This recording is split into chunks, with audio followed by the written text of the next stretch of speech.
గెలిస్తే బాగుంటుంది అనుకుంటున్నాం. ఏ కాంగ్రెస్ బీజేపీ మాకు తెలిసిన గంట మటుకు గట్లా నువ్వు ఈ నెలలో ఓటు వేయలే వినము కొందరికి ఇక్కడ ఏమంటే వేస్తుంది. అంత ఎవరు చెప్పారు ఏమని? ఎవరు చెప్తారు ఈ నాయకులు నాయకుల ఆ, ఇప్పుడు ఎవరు వస్తలేరు ఓటు ఏమని అడుగుతలే. ఇప్పుడు ఎవరు ఇప్పటివరకు ఎవరు రాలే.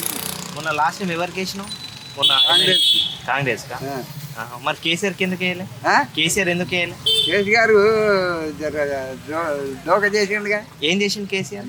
ఏమెందుకు చేయలే పింఛన్ ఇస్తలేడా? పింఛన్ ఇస్తుంది. ఆ.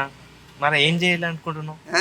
ఏం చేయాలి అనుకుంటున్నావు? ఏం చేసిందండి ఇనాం ఇచ్చిన భూములు గుంజుకుని భూములు గుంజుకున్నాడా? ఆ. ఆ. ఉద్యోగాలు ఇవ్వకపోయాయి. ఆ. ఆ? ఆ. ఇంకా ఉన్నాయి బెడ్రూమ్లు కట్టించి అవి ఇవ్వకపోయాయి. బెడ్రూమ్లు వేయాలి. మరి ఎన్నడూ అవి కూలిపోయినాక ఇస్తారు. ఇప్పుడు 6 గ్యారెంటీలు ఇస్తుండు కదా రేవంత్ రెడ్డి గారు.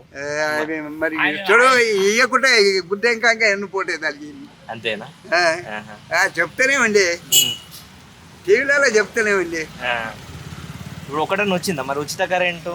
ఉచిత కరెంట్ వచ్చిందా? అది అయితే వచ్చింది. అదొకటి బస్ ఎక్కిపోయేది తిరిగి. ఇప్పుడు ఫ్రీ బస్ మీకు అయితే నచ్చిందా? ఒక్కడు పోయినా మన పైసలు మనం విలువైపోవాలి. అంతేనా? అది మంచి లేదంటే పైసలు ఇచ్చిన వాళ్ళమే విలువడిపోవాలి. వాళ్ళేమో ముందుకు కూర్చుంటారు. అదే జరగదు చీటీ అంటే కూడా కండక్టర్ కూర్చోబెడతారా లేదా?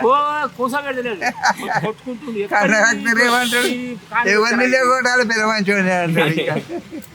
ఇప్పుడు ఎవరిని వద్దానాలి మేము మన నిర్ణయం చేస్తాడట కదా, మన చెప్తుండగా ఇప్పుడు గెలుస్తాడంటగా. కానీ ఎర్రమడ దగ్గర ఓటుకు 10,000 ఇస్తాడంటగా. ఓటుకు 10,000 ఇస్తాడు. 10,000కు 10 రూపాయలు తక్కువ తీసుకో. ఇప్పుడు మోదీ సెంట్రల్ లా మోదీ ఉన్నాడు తెలుసా? మాకు తెలుస్తా మోదీ గురించి తెలియదా? ఇక మాకు అవన్నీ మోడీ పైసలు పడేది మోడీ అంటారు. మోడీ అంటే అదే పైసలు వేస్తాడుగా.